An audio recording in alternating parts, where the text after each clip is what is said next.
Good day and welcome to the Q4 FY20 earnings conference call of SBI Life Insurance Company Limited. As a reminder, all participant lines will be in the listen-only mode, and there will be an opportunity for you to ask questions after the presentation concludes. Should you need assistance during the conference call, please signal an operator by pressing star 10 on your touchtone phone. Please note that this conference is being recorded. I now hand the conference over to Mr. Sanjeev Notia, MD and CEO, SBI Life Insurance Company Limited. Thank you, and over to you. Thank you very much. Good evening, everyone, and we heartily welcome you all to the results update call of SBI Life Insurance Company Limited for the year ended March 31st, 2020. Along with me are Mr. Mahesh Sharma, Deputy CEO, Mr. Sanjeev Pujari, President Actuarial and Risk Management, Mr. Abhijit Gulanikar, President Business Strategy, Mr. Sangramjit Sarangi, President and Chief Financial Officer, Mr. Subhendu Kumar Bal, Appointed Actuary, and Chief Investment Officer, Mr. Gopi Shenoy. Update on our financial results and the key highlights can be accessed on our website. The key highlights of this financial year for SBI Life are: new business premium registered a growth of 20% and is now at rupees 165.9 billion. Individual protection new business premium grew by 42%. Non-par and ULIP new business premium has grown by 28%. Annuity new business premium witnessed 307% growth and stands at rupees 11.3 billion. Renewal premium has shown a strong growth of 25% and now stands at rupees 240.40 billion. On effective tax rate basis, value of new business is rupees 22.2 billion, a growth of 16%, and VONB margin at 20.7%. Indian embedded value stands at rupees 276.4 billion, growth of 16% on effective tax rate basis. Asset under management stands at rupees 1,603.6 billion, registering a growth of 14%. We will update you on each of these above elements in detail. In the sphere of premiums, we maintained leadership position in individual new business premium. We collected individual new business premium of rupees 112.40 billion, achieving a growth of 17%. Private sector grew by 8%. The company maintained its leadership position in individual rated new business premium, which stands at rupees 97.7 billion, growth of 9%, leading to private market share of 23.20%, showing an improvement of 90 basis points over last year. New business premium marked a growth of 20% and private market share of 20.50%, an improvement of 147 basis points. The renewal premium grew by 25% to rupees 240.4 billion and accounts 59% of the gross written premium. Individual renewal premium grew by 27%.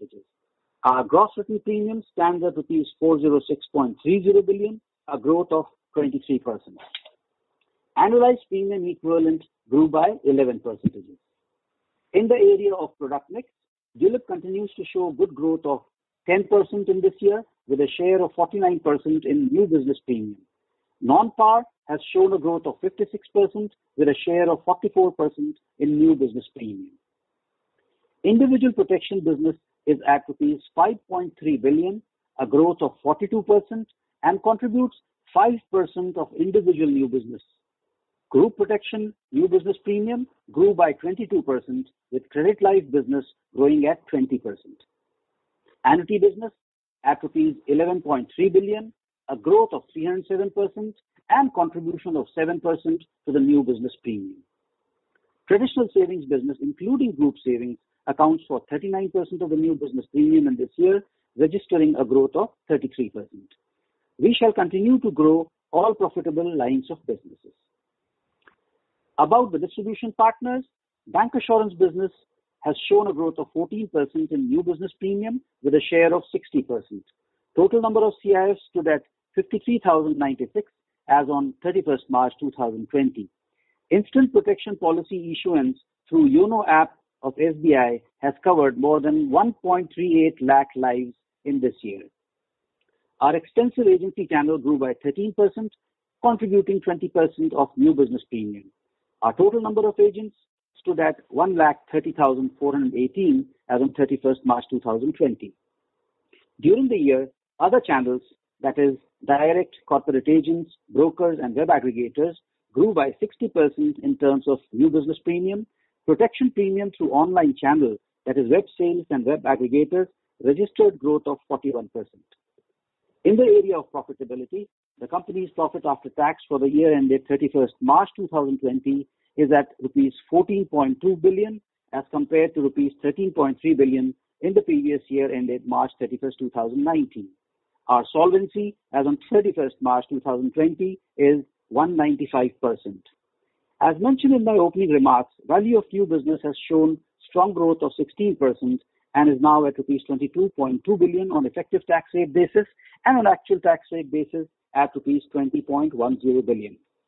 VONB margin at 20.7% on effective tax rate basis, improvement of 90 basis points, and on actual tax rate basis at 18.70%. Embedded value stands at rupees 276.40 billion on effective tax rate basis, a growth of 16%, and on actual tax rate basis at rupees 262.9 billion. In the area of operational efficiencies, our cost efficiencies continue to improve, with OPEX ratio reducing from 6.3% in FY19 to 5.9% in FY20. Our 13-month persistency ratio is 86.1% as compared to corresponding last year of 85.10%, showing an improvement of 107 basis points.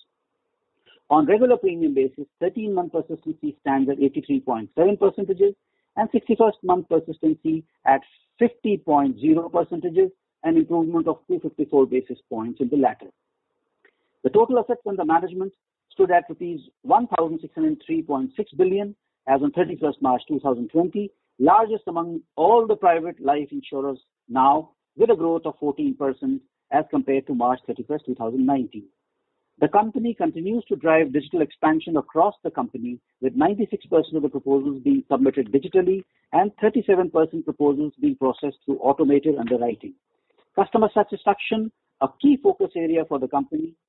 Our grievances with respect to unfair trade practices stood at 0.09%, one of the lowest in the industry. We shall continue to focus on our vision-backed strategies of innovation, customer satisfaction, stronger digital connect, and automation.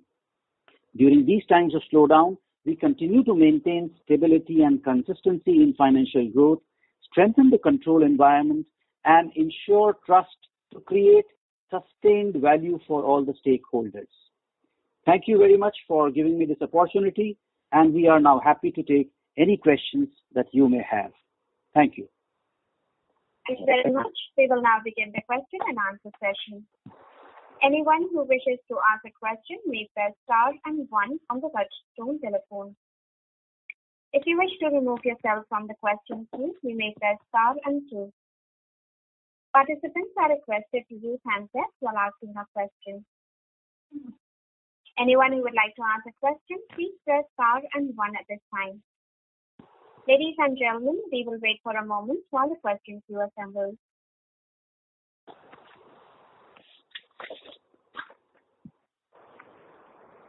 The first question is from the line of Anshuman Dave from ICICI Securities. Please go ahead. Yeah, thanks for the opportunity. Sir, if you could, if I see the AP walk, AP mix of our products, we have done some amount of non-par business in Q4 as well. If you could give us an outlook of our strategy in the non-par business, considering a lower interest rate outlook, that will be great. Yeah, this is Sanjeev.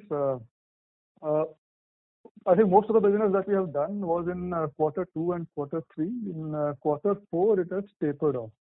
And that too,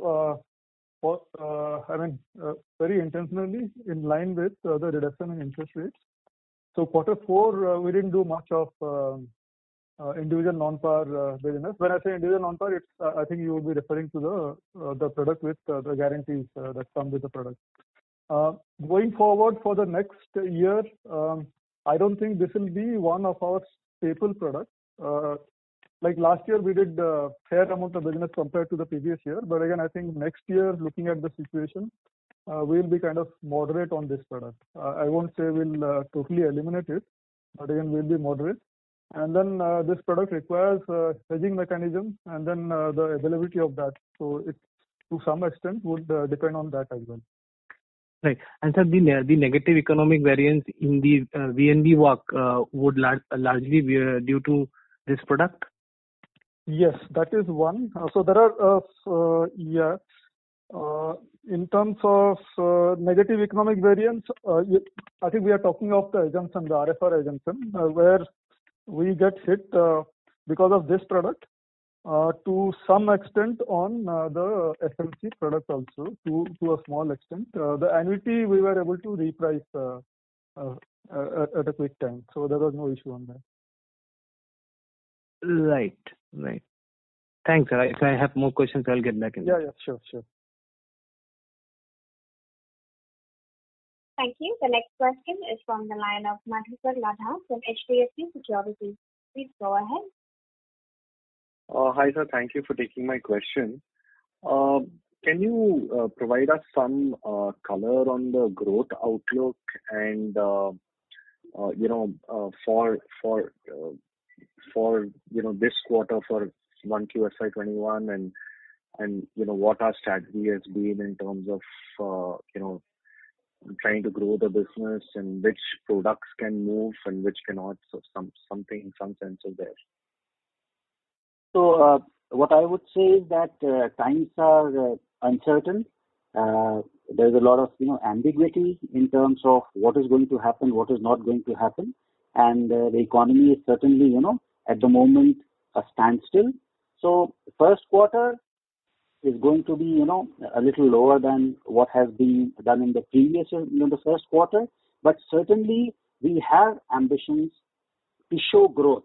So we are not committing to any number at this point in time with you, but certainly we'll be happy to show some sort of a single digit growth.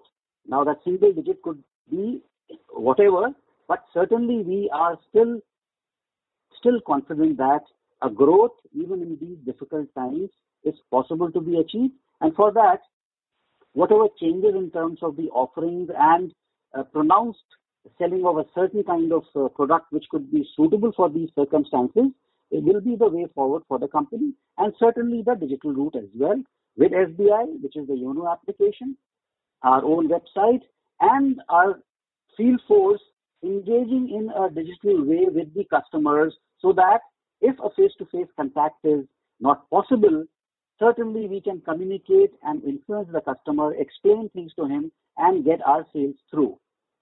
So I would request Abhijit to please add on to this. Just to add, I would agree that first quarter will be low activity period. So only from second quarter would we see how the economy picks up and how we are able to do sales. Having said that, there are various measures being implemented by the company to meet ambition of showing a positive number over this, that is FY21 positive number over FY20. But at the moment, too early to say how it will pan out. Second thing I would want to say is we do think that protection will continue to gain customer preference, and our emphasis on protection will continue in the current year. And there we do think that we will be able to, we are quite confident that we'll be able to show significant growth over the number we have shown in FY20. Right.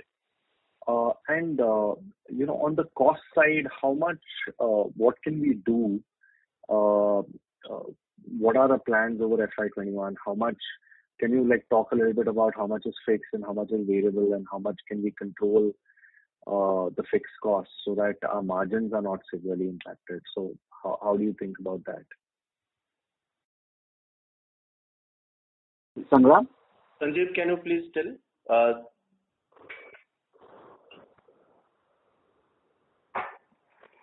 Okay, just to give you the perspective, we are currently, if you see, the OPEX is under very much control, and this is the right time for us.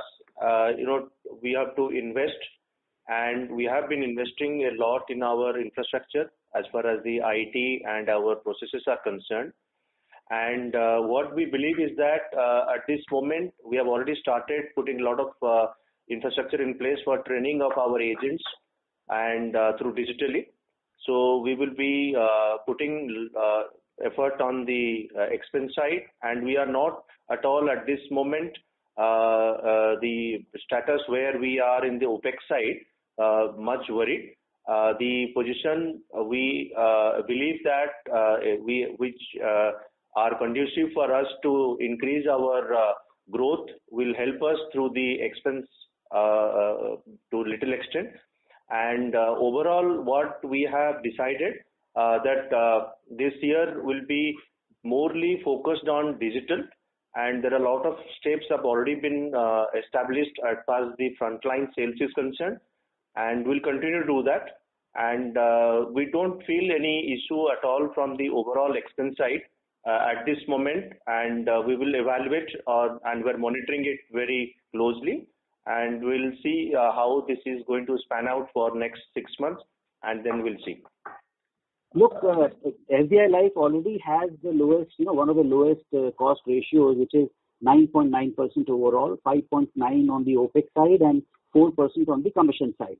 Now, we have the highest number of branches, the SBI Life branches, 930 odd. So certainly, our presence is well diversified. We are well entrenched in every part of the company. So we can certainly look to, if we feel, going forward, that this is an area where we need to curtail or we need to make that investment, we'll decide accordingly.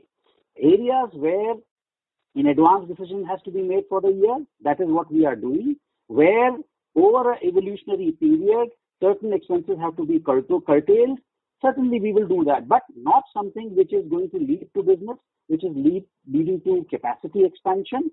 So, it will be all about judging the situation as we go and then taking steps which are possible to be taken at that point in time. So in these circumstances, nothing can be cast in stone, and it will always be a flexible shifting position depending on how things are panning out. Sanjeev, you were saying something.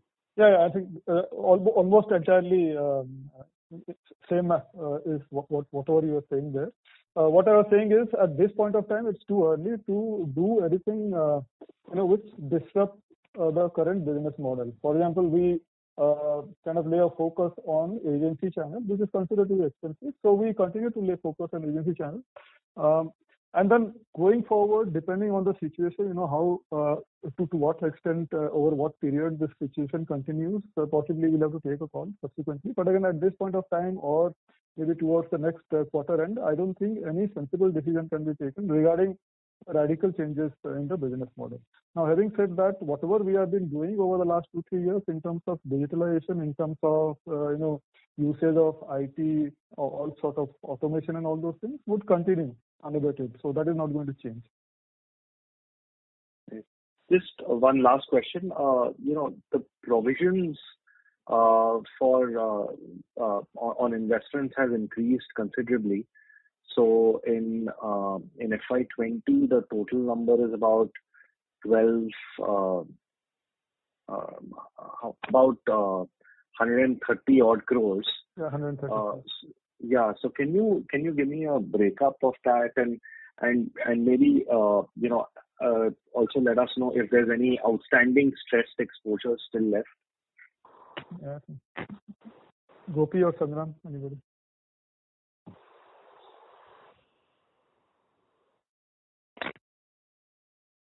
Yeah, for the year only, as far as the stressed assets are concerned, we were having only the DHFL, which we have already spoken about, and it is fully provided. And at this moment, we don't see any issue on our exposures are concerned. And as and when the situation will arise, we will take a call appropriately. So we don't see any issue at this moment because 92% of our portfolio is now above AAA bonds. and we are very much comfortably placed at this moment. So we will see how the situation will arise. And can you give a breakup of that 130 crores? We will come back to separately. We'll come back to separately on that. All right, I'll get back in the queue. Thank you. Yeah. Thank you, ladies and gentlemen. In order to ensure that the management will be able to address questions from all participants, we would request you to please limit your questions to one at a time. Should you have a follow-up question, we would request you to rejoin the queue. Thank you.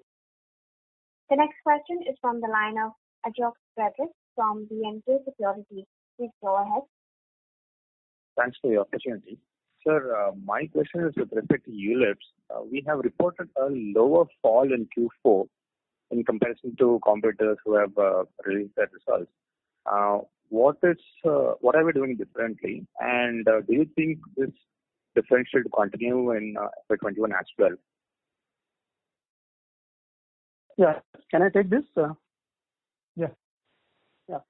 So in ULIP, one is, in terms of debt, the component of debt is higher than equity. You must be aware that the bond fund which we have is the highest in terms of value. It's a 22,000 crore fund. Last year, we have gone through all the pains in terms of owning mid caps, because if you look at year before last, mid caps were doing well, and last year it went through the pain, and we reduced our exposure to cap to a large extent. So just to give you some numbers, it was 20% plus, and we are now at around 6-7%. So this has helped us significantly in terms of outperforming. And we held to our view that things were actually looking very expensive, and we tried to be as near to the benchmark as possible. And in terms of outperformance, we thought that within the benchmark stocks, if we are tweaking the weights and trying to outperform, it should be good. So net to net, the answer is debt has helped us. Debt is not actually moved anywhere. The component of equity, we were very cautious in terms of what we are buying, and we tried to be more defensive. This is what has helped us compared to the index and compared to competition. Sir, I was more talking on the growth aspect. ULIPs have degrown by only 14% in Q4, whereas the competition has reported close to 40% kind of a dip on AP. Okay, you're talking about the pre-AP. Okay, that I think growth. Yeah, Abhijit, anything? No, so for us, we have continued to sell ULIP. It continues to be a profitable product for us. And given our mix, our customers are comfortable with what they are buying. So we don't see any reason why we should curtail ULIP growth. If customers is buying and it is a reasonably profitable line for us, we will continue. Yeah, that is one. To add to that, I think we have got a satisfied group of ULIP customers. One, possibly they understand the business pretty well, the product pretty well. So there is focus on a mix of debt and equity. That is number one. If you look at the surrender ratios that we have on ULIP, it's by far the least in the industry. It's fallen from 5.2% to 3.9%. That is, if you ask me, that is some testimony to the kind of customers we are selling to. It's not necessarily elite customers or high ticket size customers. We sell to customers across the country of all profiles. But again, I think we are doing well as far as the ULIP sale is concerned. Perfect, sir. So just a question on protection rate hikes. We haven't taken any hike yet. So will our margins be impacted going forward? Yeah, I think that's an interesting question in the sense that after the hike from other companies, the rates, we are close to our competitors' rates. So essentially, we are, marginally costlier than HDFC, and then we are cheaper than ICICI Pru. So all along, we are selling protection at a substantially higher rate. After the repricing from other companies, we are more or less on par with the major peer companies. What we'll do is we are planning to enhance the product features. We are waiting for the rates to come through in the market, which have done that. We are waiting for the reinsurers to spell out their revised rates. So we have got that. So there will be some feature enhancement in our bucket of protection products, and then we'll align the rates marginally. It doesn't require a great deal of enhancement. So profitability margins are not going to be impacted at all. Great, sir. Thanks a lot for that. Thank you. Thank you. A reminder to the participants, please limit your question to one at a time. The next question is from the line of Nidhesh from Investec Capital. Please go ahead. Thanks for the opportunity, sir. Sir, on the EV walk and VNB walk, if you can explain the change in operating assumption, what is causing that, and why it is positive on EV and negative on VNB? Yeah. On the VNB, if you look at the walk, there is an improvement because of mix, which you would appreciate comes from greater protection, more amount of individual non-par that we sold. So it's about the product mix. On the assumption, not a great deal of change, other than there is a provision of additional CRNHR in the assumptions that we have today. So the current assumption would carry roughly around 2 to 2.5% of the AP as additional risk margin provision. That is for the risk that we see in the coming year. This is a risk of higher acquisition expenses, the risk of overall higher expenses. I don't see there is a great deal of that will happen on the claim side, maybe marginally. But again, it's mostly expenses, not because we'll be spending more, we'll be spending less, but because there is a likelihood that the business volume would go down. So this, the impact of 1.3% negative is entirely because of that. And there are a few components regarding assumption change, like persistency moves a little bit here and there. And what is the assumption change in the EV box? EV box, again, the routine assumption. It's like expenses do change because we always move on to the actual expenses. There will be changes in persistency, adjustments here and there, that kind of thing. So it's a mix of whole lot of things. But again, nothing very specific that we had to change, one particular assumption a great deal because of that. So it's basically a continuous evolution of the assumption. There is nothing really spectacular, and the number also is not great. I don't think it's a big number. It's a small number only. Yeah, and so going forward, whether we should look at effective tax rate, because going forward by tax rate benefit, we are not going to get of the dividend income. So whether we should focus on effective tax rate EV or without effective tax rate EV? My point of view here is that different people would have different point of view. Remember, my point of view here would be that for this year, because what happens is there is an effective tax rate available for this year, 1920. So as of March 20, there is an effective tax rate. But then if you carry that to 2021 with Section 80M coming in, and then we are not paying any dividend this year, so obviously the effective tax rate is the same as the actual tax rate. So theoretically, that is the position. So what we have done, if you see our presentation, we are presenting the main numbers, the basic numbers as on the actual tax basis.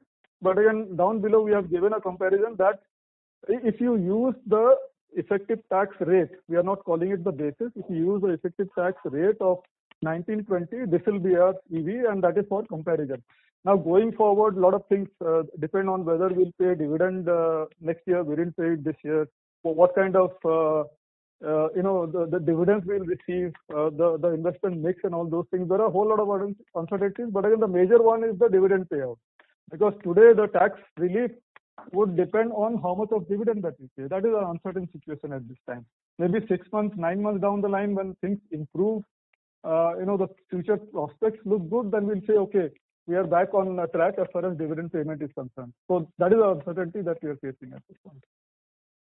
Sure. And just lastly, sir, if I look at Q4 performance, our 9-month performance was pretty strong in terms of protection growth, AP growth.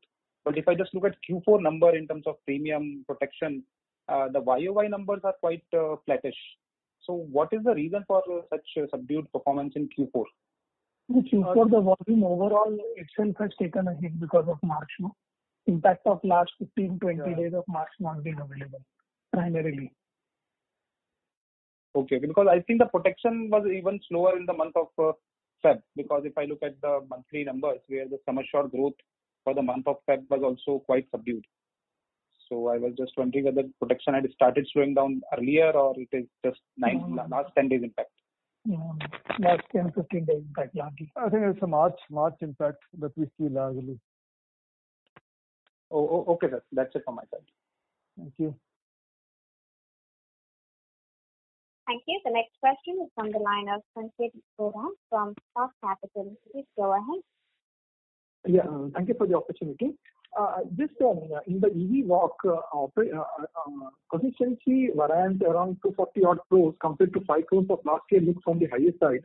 Just wanted to understand whether we have significantly did we change anything with respect to assumption changes with respect to persistency, and I just also want to know what exactly we building with respect to persistency. In DRSP we mentioned it is a rolling 3-year average. We are still sticking to it, or we actually punch the real experience what we realize in the year to calculate the persistency related impact on EV and VNB.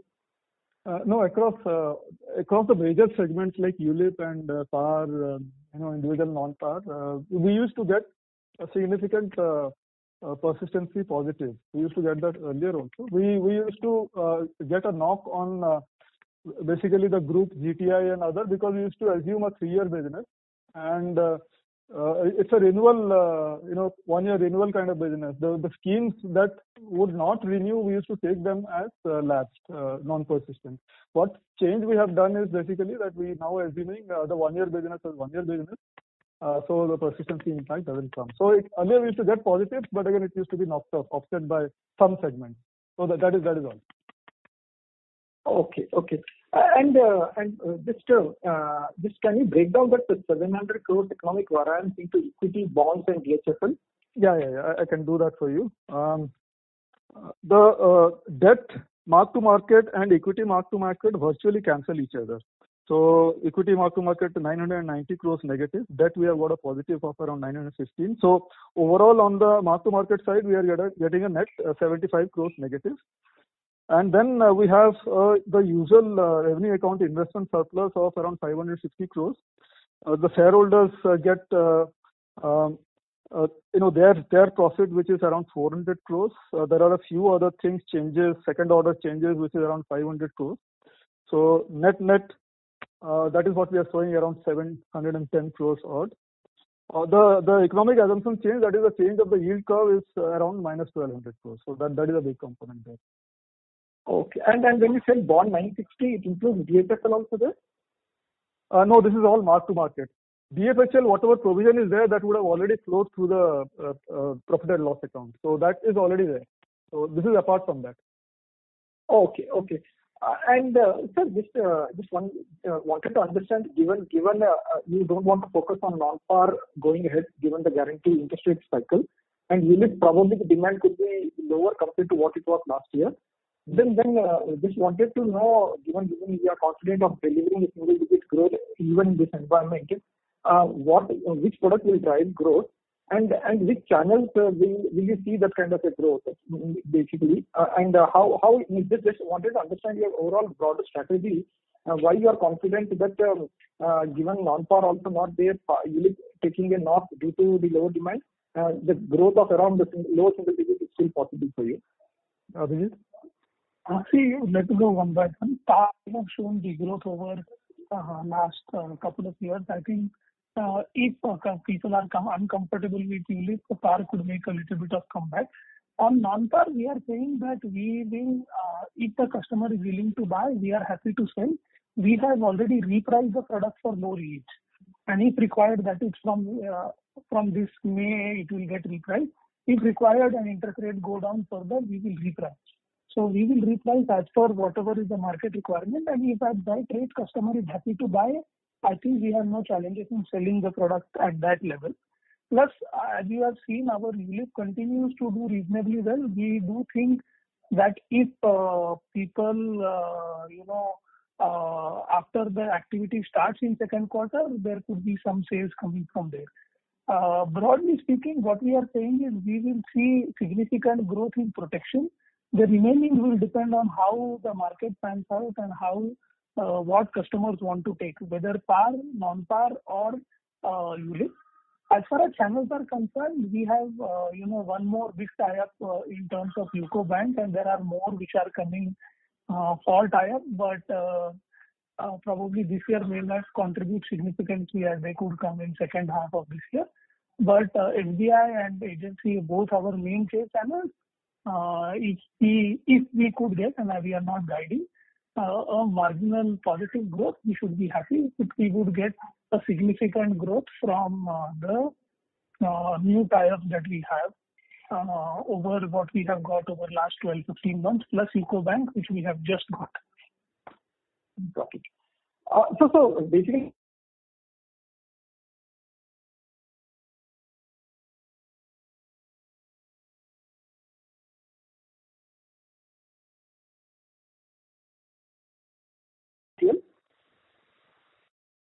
for the current year and last year?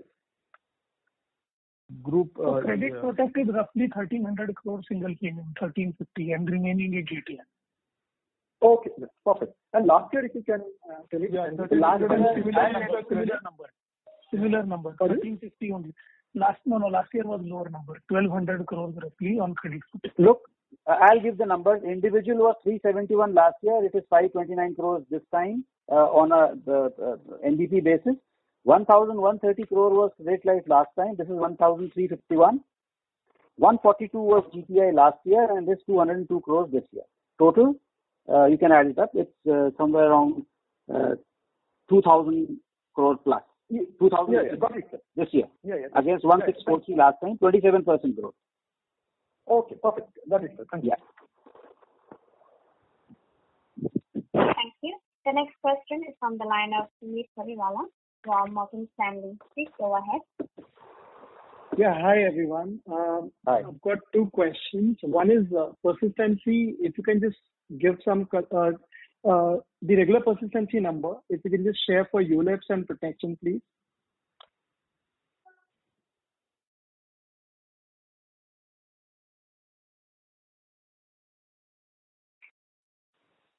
I thought you have that regular.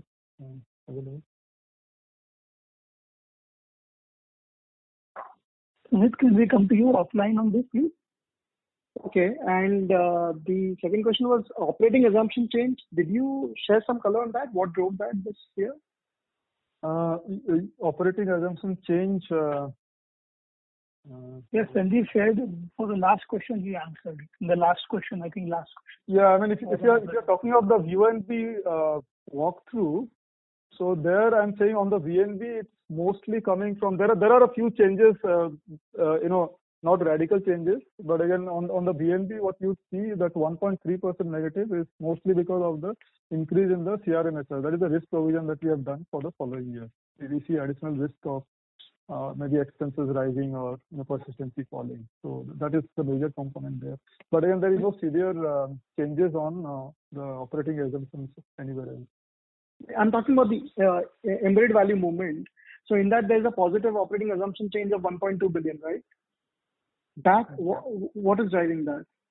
So if you see slide 27 or 28, we have given the breakup. Yeah, so the assumption changes are there, pretty much there.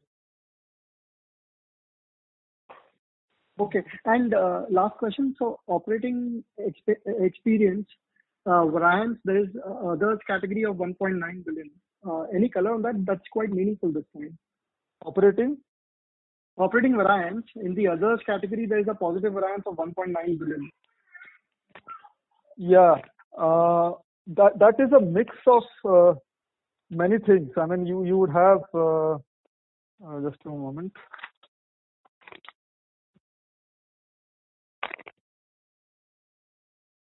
You would have reinsurance, you would have revival, you would have a whole lot of things, small things basically. You would have some mismatches of numbers. So those kind of things would be there. You would have basically change in the crediting rate also sitting there. So there are around 8-10 items which contribute together. Then you would have the provision that we do for statutory basis, the global reserves and all those things. So a lot of things, small amounts put together would give rise to that kind of thing. There'll be a number of things. But again, you won't have anything major there. I think the major thing that sits within the other operating variance is the release of the margin. The major component is that. If you look at it, other things are very small. And when I say release of the margin is whatever we provided for the CRNHR last year as a risk margin, actually come through this year. So that is a release that we get, which sits within that other operating variance. Got it. And any color with respect to persistency trends in the month of March and April? Sorry, persistency? Any color on persistency trends in the month of March and April, please? Because the number that you have given is as of February, right? Like what everyone does. Claims? Sorry, I'm not getting it. Persistency. Also, persistency. Yeah. Okay. So the persistency numbers, we do think that there has been a little bit slowdown in the month of April as far as collections are concerned. We have broadly hit our target, but slightly lower than what we would expect. But we will have to see as we go forward whether this trend will continue or what. We will be able to give a concrete comment only by June. Yeah, I just want to add. Yeah, carry on, please.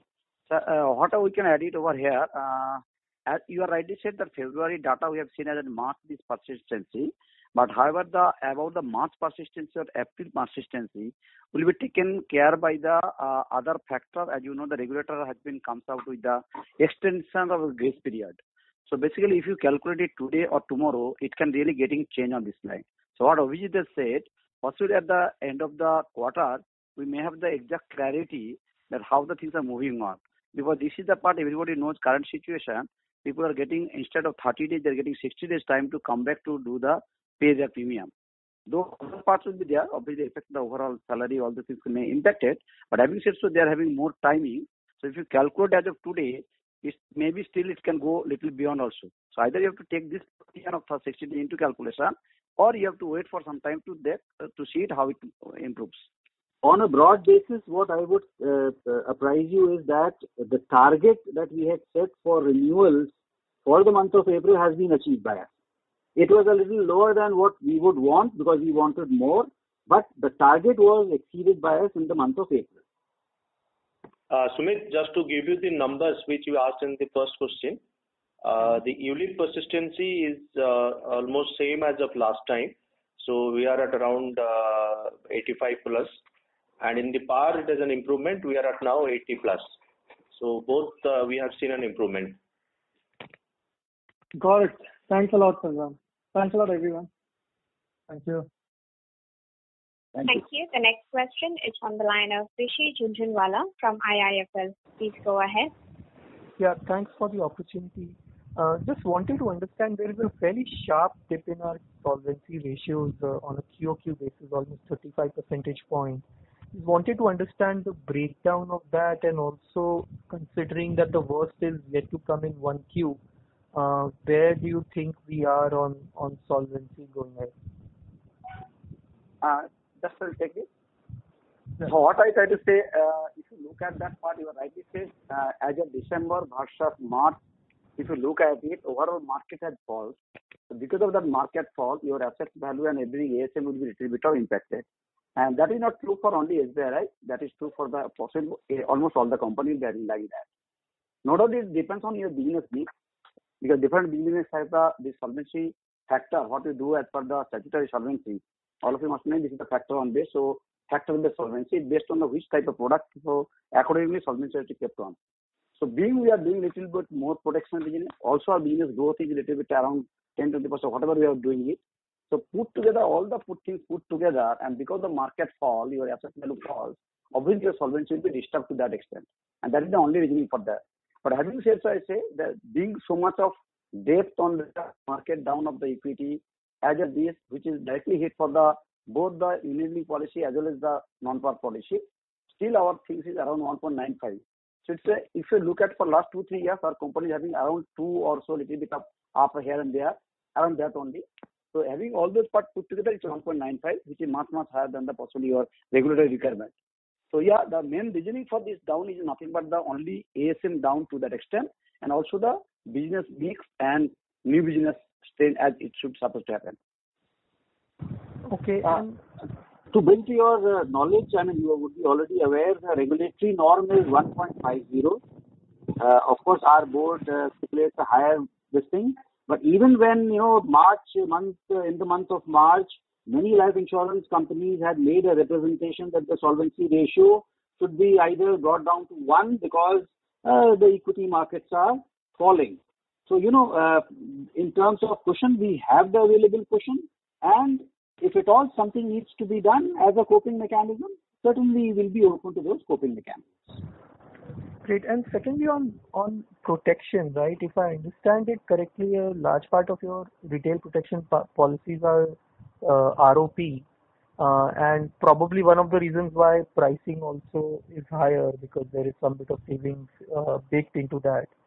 So when you say that you're basically going to wait to see how the pricing settles and as a result decide on your protection policy, just wanted to understand how are we managing the margin on that front, considering the product mix that we sell versus some of the peers sell are different? Here, any repricing here, we are talking in terms of the pure protection. So that is the individual term business, not the ROP business. ROP business, I think the way it is priced, in any case, we return the premium in the end. So we are kind of okay with that. It's sufficiently acceptable.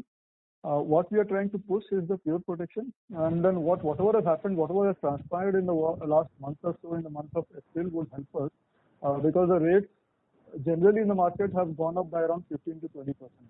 So that rate of the peers comes pretty much close to what we have today on our existing business without us doing any kind of repricing.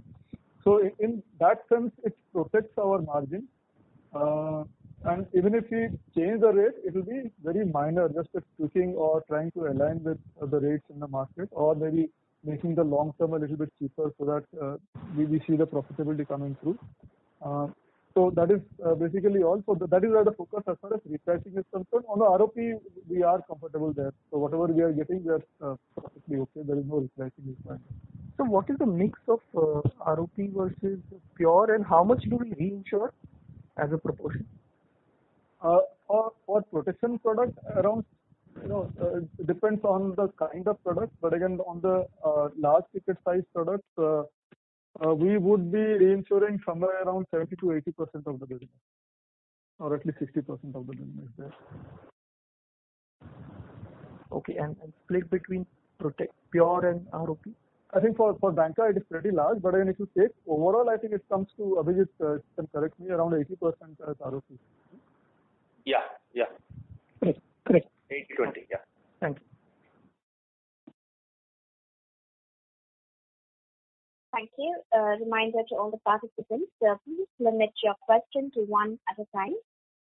And we would request you to rejoin the queue for follow-up questions. Thank you. The next question is from the line of Nischint Chawathe from Kotak Securities. Please go ahead. Yeah. Hi. So you've been sharing or discussing this in the past. So just wanted to check what would be the VNB of the protection business? VNB on the whole, because we have got a mix of the spectrum is pretty large from this end to that end. On one side we have the ROP product, it's a protection, but again with an element of investment, and the other side we have got credit life. So on the average, if you take it, it falls somewhere at around 70-75% for the entire set of products. Sure. The other thing was on the effective unwinding rate. So the impact of movement in interest rates this year should get reflected in the next year's discounting rate, or should it get reflected this year itself? It's a theoretical position only. In practical terms, it doesn't really make much of a difference, because if you see the unwinding rate, what we have taken this year as 8.5, that would appear at the top of the analysis of movement. But subsequently lower down, that rate is adjusted to eventually the actual rate for the movement. So that is how it goes on every year. So we might decide to, because going forward, possibly the interest rate would come down. So the best estimate rate will go down from 8.5 to 8. But again, what really matters is what rate you actually earn during the year. So, and that is in essence what comes through. These are all just presentation. Sure. And just one thing, you gave the breakup of economic change of 710 crores. Maybe I think give that piece by piece once again, please. Thank you. Yeah.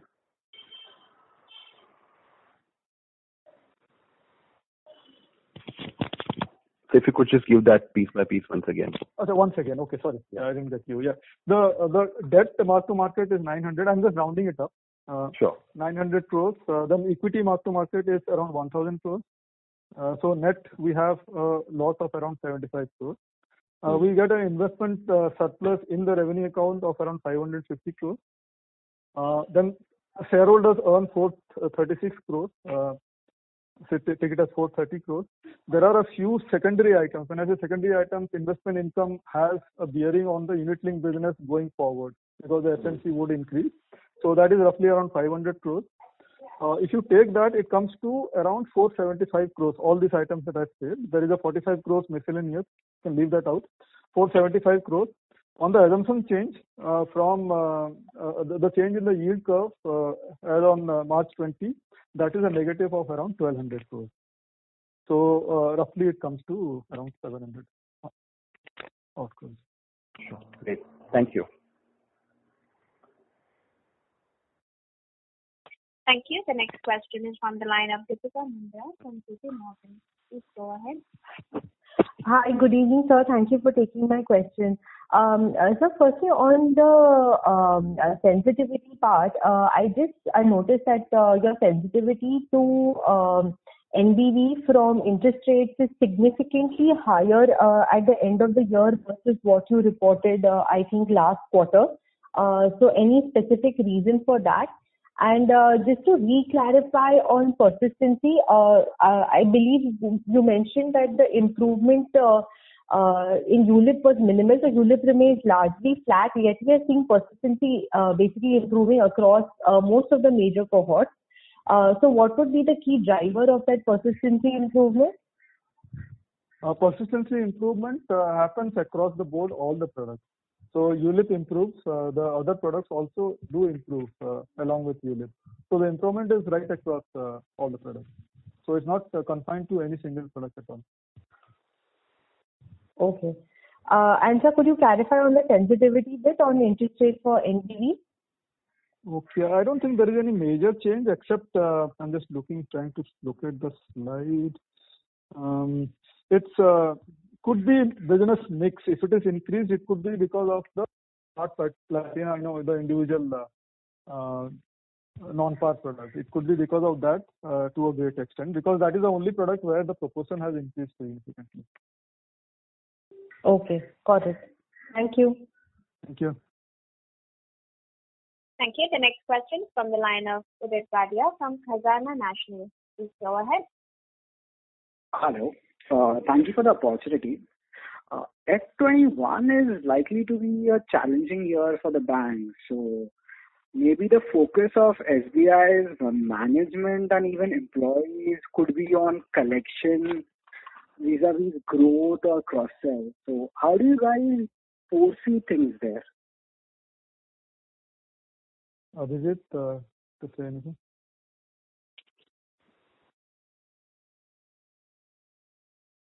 There would be a challenge. I don't deny that, and that is why we are saying that it is extremely difficult to give guidance at this moment for the current year. Of course, we are working out new innovative ways with SBI to reach out to customers. We do think that they will yield fruit this year. Yeah, I think I'll second your point that the collection of premium would be a significant activity during the year because at whatever cost the persistency has to be kept up. Okay.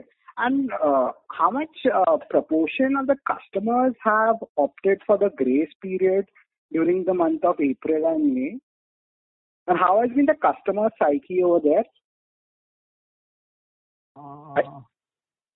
I don't think anybody has been applied as such in a formal way. because that is already being communicated to almost all the customers. They are having, as per their policy, due date, and if you add the grace period and another extra 30 days is given for month of March and April. So nobody has been really as such comes out in this line. But as I said, indirectly, as you can say that what our MD is saying, that our renewal premium is coming roughly similar lines mean that is what is expected to come. That means it looks like that people may be taking some of them and some of them may not be taking still now. So that's the way it works actually.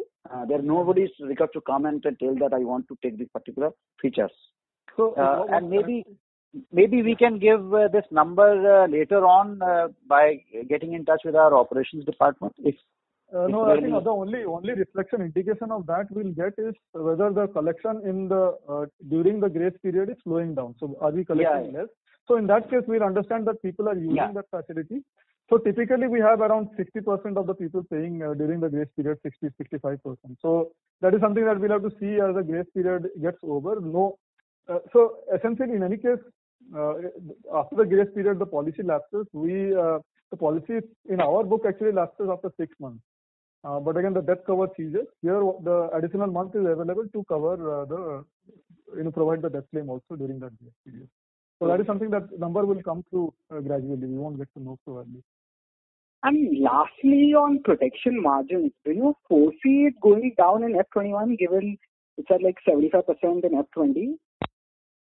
No, there is no reason why it should go down unless we see large number of claims coming through or the experience deteriorating, and then I don't see any reason why the death claim experience would deteriorate. I mean, in spite of COVID or whatever, I don't think our portfolio would be significantly hit because the number of claims that have come is very minuscule directly as a result of COVID.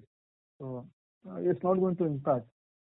And we don't anticipate a big repricing in terms of trying to lower rates. So that is also not on the cards. The rates would virtually remain the same because that is where the market rates are today. Okay, great. Thank you. Thank you. Thank you. The next question is from the line of Anirban Prasad from Principal AMC. Please go ahead. Yeah, my questions have been answered, sir. Thank you. Thank you. Thank you. The next question is from the line of Kush Tandon from Edelweiss. Please go ahead. Yeah. Hi, sir. Thank you for taking my question. Sir, first of all, it's great to hear that you are still gunning for growth.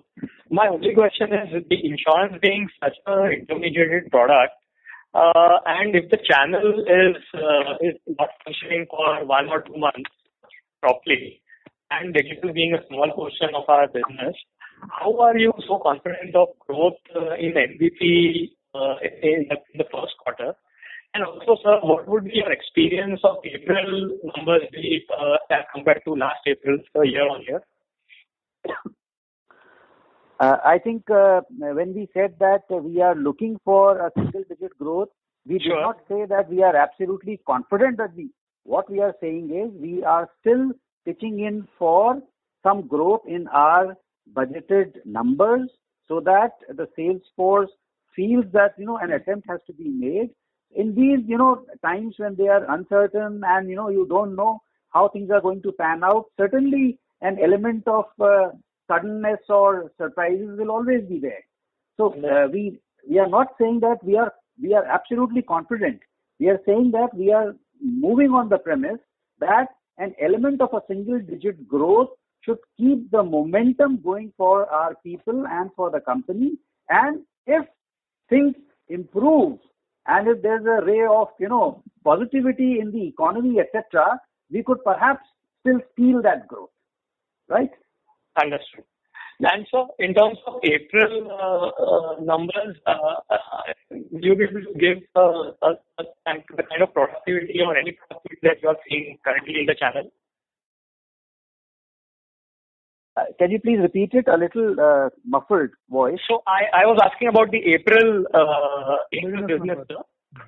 As compared to last April. April growth was not up to the mark because it was a virtual lockdown, and it is only now that in the last 5-6 days that we have started opening branches on the ground. So I would say roughly 200 odd branches out of 900 branches have now started functioning. So there has been a lockdown, there has been a slowdown, there has been real worry among the sales force, and we kept the interest, the health angles of our workforce as a top priority. So naturally, things were not usual in the month of April, and there has been a dip. But now we are certainly moving back into our arena, and we will see how we can, make things moving faster. Sure, sir. Thanks a lot. That answers my question. Thank you. Thank you. The next question is from the line of Mayank Bukrediwala from Franklin Templeton. Please go ahead. Hi, sir. Thanks for taking my question. I'm sorry, I want to belabor on that investment variance again.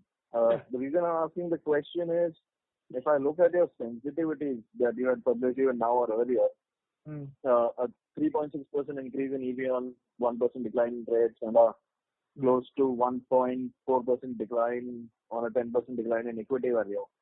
So the 700 crore based on just the table does not really add up. So just wanted to get a sense on what we are missing here.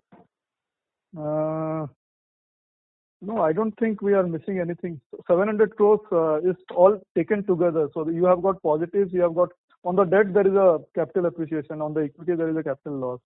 And there are other components, positives also there. So if you're looking at 700, it's the net of around 6, 7, 8 different items.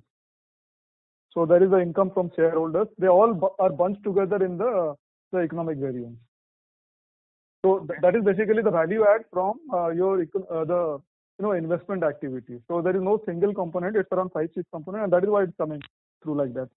So equity loss is roughly around 990 crores. Debt gain is around 960 crores because the yields have gone down. So we have gained on the debt side. All of that is on the shareholder book, is it? This 900. Yeah, all of this is on the shareholder. So then I remember in last time when someone asked this question, you said there is a negative 1200 crores from a change in yield curve. Yeah. So that is for the future assumption that hits the future profit. So that is not on the net worth. So that is all the future profits. But again, the future profits at a different yield curve, a lower yield curve, gives you a hit of around 1200 crores negative. So my understanding was that on NCAV, when we sort of decline, when we lower the interest rate, that should lead to an increase in the present value of future profits, right? I'm just trying to understand this point as to why the decline in yield curve has led to a decline in profitability, decline in the value of future profits here. Yeah, that is what you said. If the yield goes down, so it depends on different segments. Different segments behave differently. Like say, if you take ULIP, it's very insensitive. Possibly you get a positive if interest rate goes down. But again, if you see the major traditional investments, whether it is the individual non-par, the participating, or for example our group saving, they are very sensitive to the interest rates going down. When the interest rate goes down, then you lose because these are spread business. The less you earn, obviously, your profit coming from the spread reduces. And then what we get on the movement of interest rate is a mix of this. But for our portfolio as a whole, which is different to other companies' portfolio, we get a negative when the interest rate goes down. And that is what is reflected in this 1200 crores negative. Understood. Got it. So, thank you so much. Just one more question. You had indicated that on the VNB this time, you have taken more stricter assumptions around the cost of residual non-hedgeable risk. Yes. Which is part of the reason why your operating assumption change is negative on VNB. Yeah. On EV, have we reflected those same adverse or more stressed assumptions on the on the EV also it is there. Yeah. On the EV it's reflected. Okay. Got it. Sure. Thank you so much. Thank you. The next question is from the line of Prakhar Sharma from Jefferies. Please go ahead. Good evening, everyone. I just wanted to confirm this part. I'm actually, for this year, you have reported approximately 20% growth in the new business premium. And if I look at your VNB flow, basically based on the volumes only, there is a 10% growth in the VNB. there are adjustments from a mix and then operating assumptions, etc. So I'm just ignoring that. I'm trying to compare that you have a 20% growth in new business premium and a 10% growth in profit X of mix change, X of operating changes. In this segment, are you seeing compression in margins? No, here nothing happens because this is on the basis of AP, not NBP. So it's the AP growth which comes through because the margins are calculated on AP only. Right. So that number is also like 16-17%, right? The AP number growth? AP is 11%. Number growth, 11%. 11% growth. Yeah, so that is 11%. what. 11%. 11%. Sure. And this, just to reconfirm, this VONB level economic assumption changes of 270 odd crores. This is mostly risk-free returns, right? This is not to do anything with investment values and all. No, nothing. Just risk-free. Okay. So since then, have at a portfolio level for you, have yields gone down even more? Because this would have been till March 31st only, right? It's the market rate available on 31st March. So after that, I don't think the yields have moved a great deal. Okay, sure. That's enough. Thank you so much. Thank you. Thank you. The next question is from the line of Hitesh Gulati from Haitong. Please go ahead. Yeah, thank you for taking my question. So I just wanted to know the new business strain number for FY20 and the contribution of protection to it. I have got for 20, the new business strain is around 2,200 crores. For protection, I don't have that number. I'll have to dig it out separately. Okay. And so approximately this will be largely protection and ULIP. Is that the correct understanding? ULIP will not be much. Protection would be significant part of this. Maybe if you take almost 50% would be protection possibly. Okay. Thank you, sir. That's it from my side. Thank you. Thank you. The next question is from the line of Aras Sanghoy from VP Capital. Please go ahead. Hi, sir. Thank you for taking my question. So I just had two questions. My first question would be, so have you done any kind of scenario analysis on your portfolio? Because given that we have a significant component of non-par, do you feel that any going ahead, if anything deteriorates, our solvency would be hit further? Not really. We have done some of the initial analysis, but as we have already discussed, our non-par portfolio, if you look at it, there are only two types of product mostly. Better to put the three types of product. One is the pure protection product, which is not so much of sensitive in the interest rate. Second one is the smart platina types of product where we have little bit of interest rate guarantee product, but it is already being to certain extent we hedge it and so limited business. And third one is the return of premium product, which is not also that much sensitive. So to that extent, as your non-par product is concerned, that's not much more impact other than the overall protection business have the more new investment. So overall solvency part, as we have said, if you do the similar line, you can see it as we have already discussed, last year 2.13 has become 1.95 current year. So the similar types of business mix has taken that much of hit on the solvency. But having said so, we are already with good strong business, we are doing it. So some of the business mix, though protection business increases, your other business like ULIP and all other business can have the lower requirement of the new business strain. So those, how it is been figured out, how it is being related to the similar types of business mix is there are not much more effect on the solvency. No doubt the market, how it behaves tomorrow, how the persistency or other things come, that can little bit impact. But I don't know what we have been already internally, very broad way to do it. We don't have any concern about the solvency currently. All right, so my second question, so again, just one clarification on the sensitivity part. So I assume like a couple of quarters back when we were discussing the sensitivity, I remember you all mentioning that as the hedging instruments are going up in India, our sensitivity to that part, specifically the group funds business and all, should reduce a bit. So since the sensitivity part of VNB to interest rate changes have increased, can we assume that you all are facing some problem in finding the correct hedging instruments? We do have hedging instruments. Either it will be a derivative, the forward rate agreement, or it could be a partly paid bond, which could kind of replicate the liability on the asset side. So we have taken recourse to the partly paid bond. On the forward rate arrangement is something that is a work in progress. It's ongoing at the moment. So if we can put that through, then we'll have the necessary hedging. I think otherwise internally in terms of processes, we are prepared with all the necessary SOPs and policies and approvals. Everything is there on board. So, yeah, just going ahead, we might see some kind of dip in the in the sensitivity. Is that the right way to think? Dip in sensitivity? No. I mean, if you are properly adequately hedged, then obviously sensitivity would reduce. So the concern is if you are not hedged, the sensitivity would go up. So either way, I mean, if you are covering your risk, then the sensitivity you would be insulated from the interest rate changes. So that is how it will be. All right. That's it from my side. All the very best. Thank you. Thank you. Thank you. The next question is from the line of Prayesh Jain from Yes Securities. Please go ahead. Yeah, thank you, sir, for the opportunity. Just one question on the protection margins. You said that we were in the 70 to 75% range. Has it changed materially from last year? No, it has been very, very consistent. It has been consistent. Okay. And secondly, on the agency channel, what is the strategy going ahead? Do you think that you'll be able to hire more, and how do you plan to improve the agents' efficiency? Abhijit? For the agency, we will continue to remain focused on agency channel with some higher engagement with our individual advisors.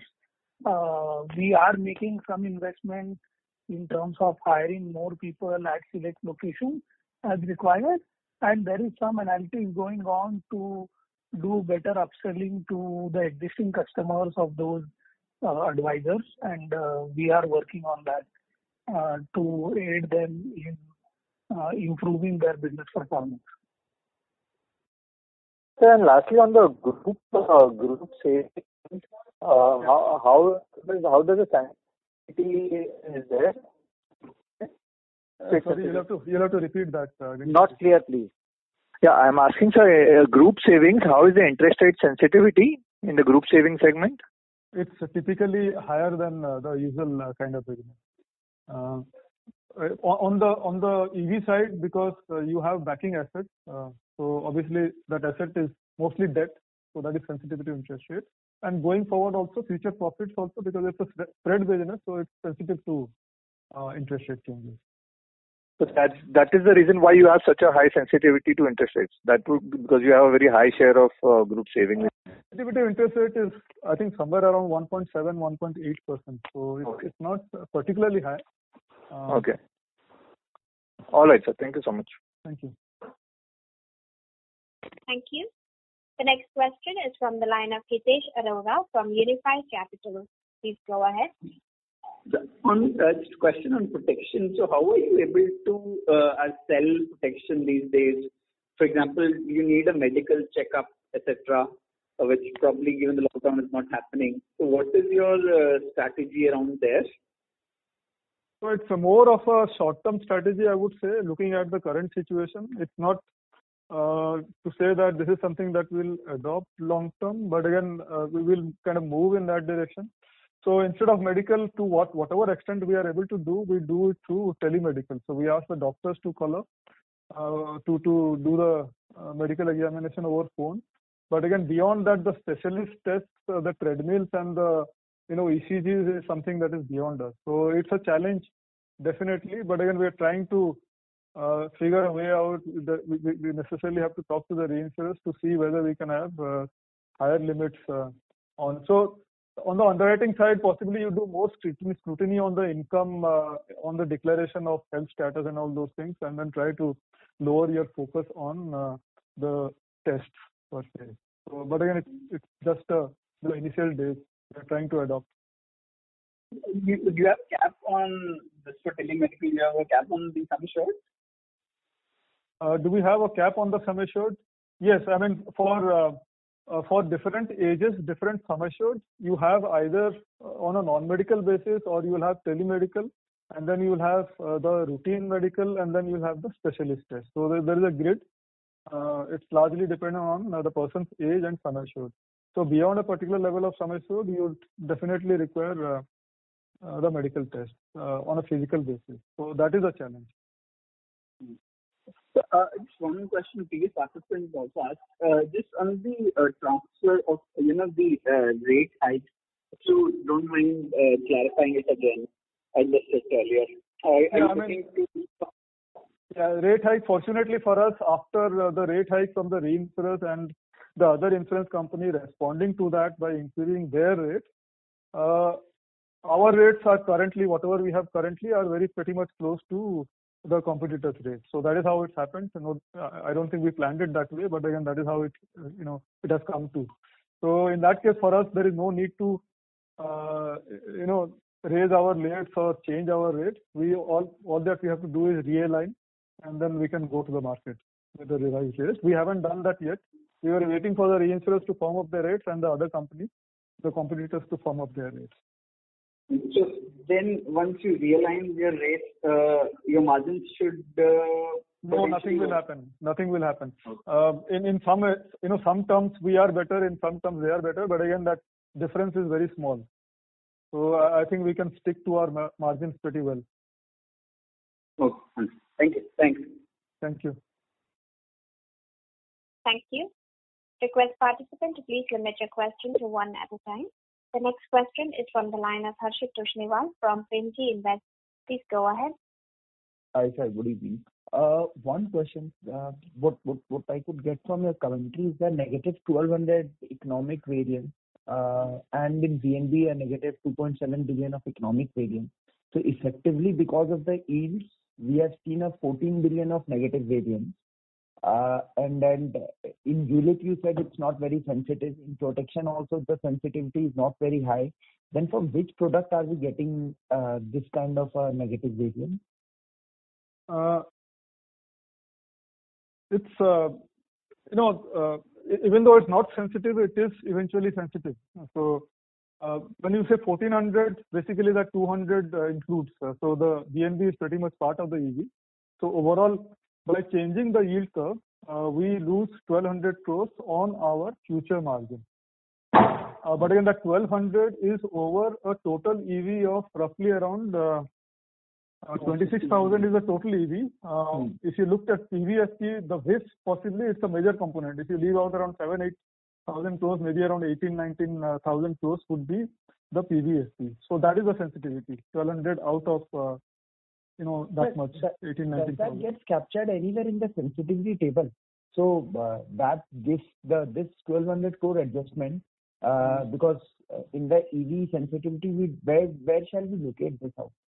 No, it doesn't. What you see in the sensitivity is slightly different. It doesn't reflect what is shown in this the economic assumption change. That is the yield curve going forward. In sensitivity, what we show is that we show the sensitivity at the end of the valuation period, and then we assume certain assets to back up that liability. So the assets and liability, they move in different directions. So we are protected that way. In this particular disclosure, this is the analysis of movement disclosure. We have to necessarily show the change in WIF only. That is the future profits only. How sensitive they are to interest rate changes.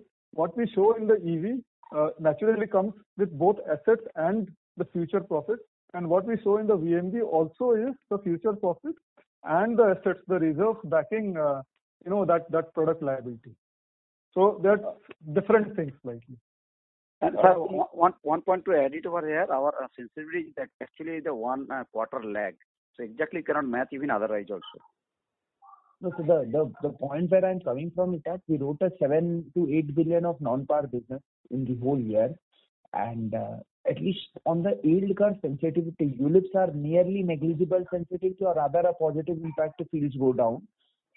From what product are we getting a 14?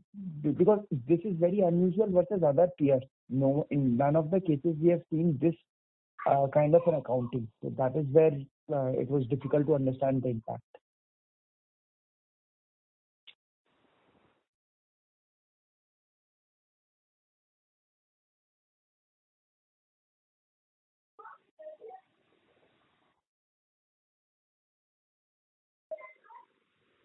Sanjeev and Sugandhi, can we explain it later on? No, I dropped out, so I didn't hear the question. Please repeat your question, please. We'll take it offline, I think, sir. No, let him repeat his question, please. Okay, I'll just repeat it. We can take it offline also if you feel that comfortable. But the only thing is that 12 versus the 7 to 8 billion of non-par business which we wrote in the year, what is difficult to understand that if we have a unit-heavy book, and despite that, a 1,200 crore negative economic variance, which is not covered in the sensitivity table. And this is very different accounting from peers also. When we look at the other companies' EV walk, this is an unusual element in our walk specifically. Am I going somewhere wrong? It could be different. The component you will find, I think we can talk about because it requires a bit of detailing. Sure, but again, the portfolio of different companies are differently sensitive to interest rate depending on what kind of assets we have. For us, this is the sensitivity. To recover. So do we expect this negative variance to get recouped when rates go up, or will this come to unwind only in the coming years? When the rates improve, this is all the future profits as you see on the future yield curve. So if the yield recovers, then obviously it will come back. You'll have a positive back end. Okay. Okay. I'll take it offline, sir. Yeah. Thank you. The next question is from the line of Sonal Manal from Christian Capital. Please go ahead. Hi, sir. Thanks for taking my question. I have two. I wanted to understand the sustainability of the growth you've seen in the group savings and the group protection business over the last 2 years. What are we actually doing different in that respect? Just want to get some subjective piece on it to understand what are we doing different vis-a-vis competition and how sustainable this is. Group savings is increasing even for competition. We do it fast. So that's why I just wanted to. The group savings is increasing for everybody, including LIC of India, who is the market leader for a group savings. We are just getting a small component of total group savings. Okay. Group protection is coming from various sources. We do see significant growth which we have got from Credit Protect portfolio this year, and from some of the GTI that we have written. Now, if home loans are going to slow down, and we have no guidance to give on that, there could be some challenges around growing group protection. Got it, sir. Sir, I just wanted to understand, we talking about the collections being difficult going forward. Just wanted to understand, like, if you could throw some light on what share of your collections are happening digitally as we speak in the month of March, April. How much have we pivoted online or through any digital channel? Anything on that would be helpful. Yeah, Abhijit. About 67%. Sorry. Abhijit, at least for the month of April, whatever renewal target that the company had, we were able to achieve that renewal target to the extent of 104 to 105%. So that is one indication of, that the renewals came in even under these difficult circumstances. A lot of efforts, telecalling, centralized, imaginative ways of doing it, relying on analytics also. So for the month of April, we were able to achieve our renewal target. So that was one silver lining in these dark clouds. Abhijit, you can take it from here.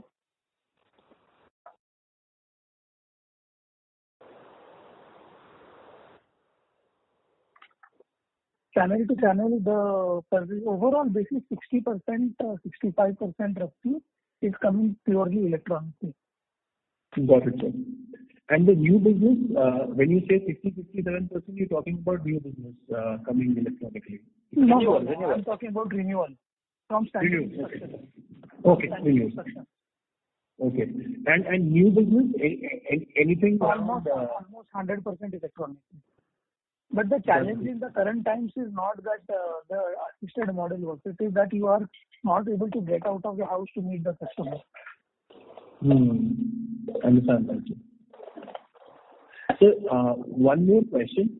We've been talking and tracking our banker productivity, and I think it's roughly around 35 lakhs as we speak. Just wanted to understand, maybe the numbers or subjectively, is there a headroom in that number to grow from here on at the rate it has been growing in the last few years?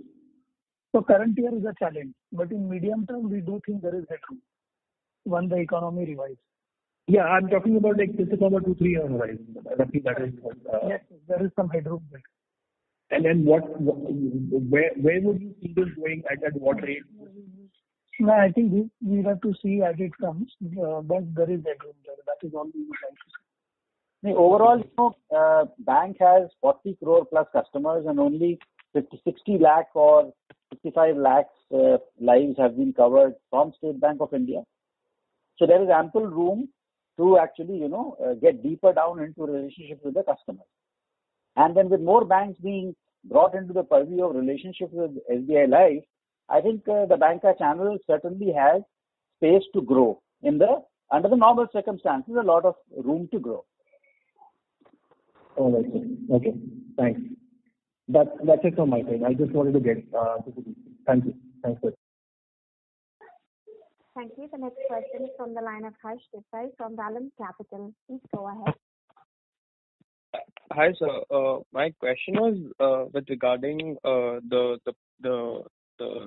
revision rates of the protection business by our competitors. After that, sir, have you seen any change or growth in terms of the business coming to SBI Life either on aggregators platform or directly from our website? So what I mean to say is if 100 rupee Policybazaar sold 100 rupees of protection and SBI share was 10 rupees, has that now become 20 with the revision in rates?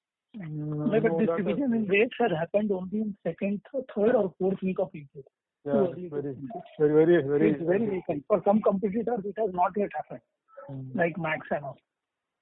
Okay, so it will take time to show in numbers. But do you all expect, so how do you all expect your digital channel to grow this year? And is that like any focus to grow that, because that is the only way to grow right now in terms of new business? Yes. We think digital will grow better this year because of pricing disadvantage going down. Correct. And just one more question, sir. Can you talk? You spoke about your new banker partnership with UCO Bank, and you said that you're going to get some other new banker partners, in the second half of the year. So can you just talk about how much is non-SBI bankers' contribution right now, and how do you see it move, and like what type of partnerships are these that we are talking about in the second half? No, sir, second half is more aspirational. We are not giving guidance on that. As far as the partnership current year we are concerned, they are still small. We've got 4 or 5 banks right now, and we are doing 150 odd crores in 1920, but the growth rate there is quite tremendous. From very low base, we've got very good numbers because of new partnerships. So this year we got, UCO Bank is what we have lately got. We are already in tie-up with Allahabad Bank, Indian Bank, Syndicate Bank in the last 2 years. And some of the banks are going to come up with their RFP for seeking relationships, a tie-up on life insurance business. We are hopeful and sanguine that some of them will fall our way, and therefore we are going to expand our basket of relationships. Correct, sir. Thank you. No, the only reason I was asking this is because most banks now have, 2 or 3 insurance partners. So I was just wondering that, which banks Some of them are coming for a second tie-up or for a third tie-up that is still there for the asking. And some of them are seeking replacements, so the opportunities keep coming, our way. All right, sir. Thank you. Yeah. Thank you. The next question is from the line of Nikhil Joseph from ICICI Prudential Life Insurance. Please go ahead. Hi, sir. Thank you for taking my question. So, one, I would want to harp back on in terms of minus 1,200 crores that we had on economic variance. Just one clarification. Does it by any chance stem from the fact that we are having a higher unwind rate than the market? Higher, sorry? Unwind rate, 8.5%. No. It's nothing to do with that. It's just it's replacing the 31st March 2019 yield curve with the 31st March 2020 yield curve. So it's nothing to do with that. Our sensitivity on the PBFP side is roughly, I was just calculating, it's around 5 to 6%, which is natural. We used to disclose that earlier on the VONB. Right. All right, sir. Thanks. And one, could you talk a little bit about your incentives on both the bank and agency channel, how they were last year, FY20, and how you're planning to maybe change it this year? Where I'm also coming from is that maybe as a bank, SBI is sitting on significant surplus deposits. Would you strategically plan to, by any extent, move that into maybe a par kind of product for your portfolio? Because that might be a low-hanging fruit for the channel. Abhijit, do you have anything on this? No, nothing. No special comment on this at the moment. Yeah, I think how to tap the savings in the bank, I don't know.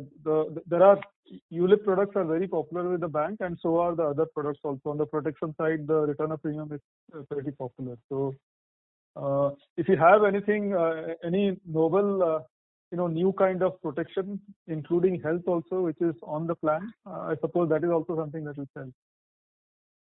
Sure, sir. And incentive-wise, if you could give any comment, has anything materially changed over the last year, or if we have not decided on it? Vijay? Sorry, SBI is finalizing incentive to the bank. Yeah, SBI is finalizing the incentive fee, and shortly it should be on the annual. All right, sir. Thank you. That's it from my side. Thank you. Thank you. Ladies and gentlemen, due to time constraints, that was the last question. I now hand the conference over to Mrs. Sanjeev Nautiyal for closing comments.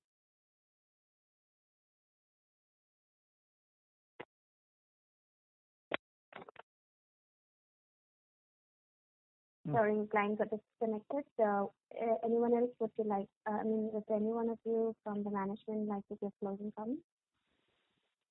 Yeah, I'm back actually. Okay. Sir. Hello. Yeah. So I'm inadvertently pressed the red button. So thank you for a very, very patient hearing and then very lively interaction that we had with the very august audience, and who are always very keenly associated with SBI Life and its fortunes. So we really relish and value your interaction and company. These are difficult times, and therefore a longer term, even annual program or a set of actions cannot be, cast in stone at this point in time. We will be looking at each emerging scenario, but suffice to say that we will do everything possible and that we are sustainable and that we do things which are going to engender value for the company. And for that, capacity creation, digitalization, customer experience, the digital way of doing things will occupy a lot of focus within the company, which it is continuing to strengthen every day. And the products which are going to be more relevant and the way of selling which is going to be more meaningful and appropriate will continue to be explored and made successful in SBI Life. And challenges are there, but we feel that if the economic situation improves a little faster, then the aspiration that we are taking, that a single digit growth, whatever that single digit be, can we avoid the trap of falling into a negative growth? The task is difficult, Herculean at this point in time, but if things materialize positively, I'm sure the insurance industry can still do it, and SBI Life would certainly look to energize, galvanize, and make use of the huge distribution strength that it has in SBI and agency channel, and to also overlap it with the digital piece. So with that, I thank you all for participating so engagedly and actively, and we wish you all the best, and we wish ourselves also all the best. Thank you very much. Thank you.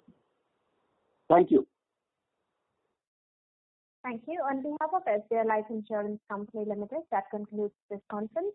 Thank you for joining us, and you may now disconnect your lines.